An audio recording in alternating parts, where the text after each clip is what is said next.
তারা সুযোগ পায় কারণ আমাদের মধ্যে মহব্বত নাই। আমার সাথে আমার মুরিদের মহব্বত হয়, আমার সাথে আমার আওলাদে রাসূলদের মহব্বত হয় না। সত্য না মিথ্যা বলেন? মুরিদের সাথে মহব্বত করি, অথচ আমার এক আওলাদে রাসূল আমার পাশে আসলে, বুকে জড়ায় ধরতে জানি কেমন একটু বাধা লাগে, কেমন একটু কষ্ট লাগে, ভয় লাগে আমার মুরিদটা না ছুটে যায়, মনে হয় আমার লোকজন না কমে যায়। আমি আপনাদের সামনে কথা দিচ্ছি, আমার যদি সব যায় যাক, আমি সুফিবাদের সাথে আছি, আমি আল্লাহর ওলিদের সাথে আছি। কি বলেন, আমার সাথে আপনারা থাকবেন? থাকবেন? থাকবেন? হাত নামান। এটা সহজ বিষয়। যখন এই দেশে আলেম উলামার জন্ম হয় নাই, সুফিবাদের জন্ম হয়েছে।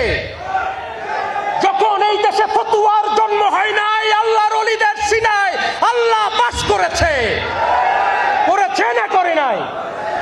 আর আজকে আমরা অপমানিত, অপদস্থ, ভাবটা দেখলে এমন হয় আমরা মনে হয় সমাজে মাইনরিটি। কি মনে হয় না? মনে হয় আমরা মাইনরিটি। কি বলেন, আমরা মাইনরিটি? মাইনরিটি? আমরাই মেজরিটি। আমাদের দুর্বলতা একটাই, আমরা এক ভাইজান আরেক ভাইজানকে বুকে জড়িয়ে ধরি না। আমরা আকীদার জায়গাটাকে অ্যাপার্ট রেখে, দেখেন আমি একটা কথা বলতে, আমি আপনাদের সবার চেয়ে ছোট, আমার কথায় গোস্তাকি হলে ক্ষমা করবেন, যদি কথায় ভুল করে থাকি আমি মাফ চেয়ে নিচ্ছি। আমি আপনাদের চেয়ে সবার চেয়ে বয়সে ছোট। আমি একটি ছোট্ট কথা আপনাদেরকে বলতে চাই। আমাদের আকীদা ভিন্ন হতে পারে, আমাদের ভাষা ভিন্ন হতে পারে, আমাদের লক্ষ্য উদ্দেশ্য তো এক। কি এক না? এক না? আমরা এই লক্ষ্য উদ্দেশ্যকে এক রেখে সবাই একসাথে চলতে পারি না?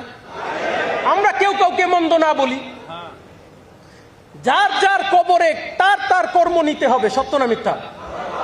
নাকি আমার কবরের কর্ম আপনারা নিতে পারবেন? পারবেন নাকি? আমার কবরের কর্ম আমার স্ত্রী নিতে পারবে? আমার বউ নিতে পারবে? বাচ্চা নিতে পারবে? বাবা নিতে পারবে?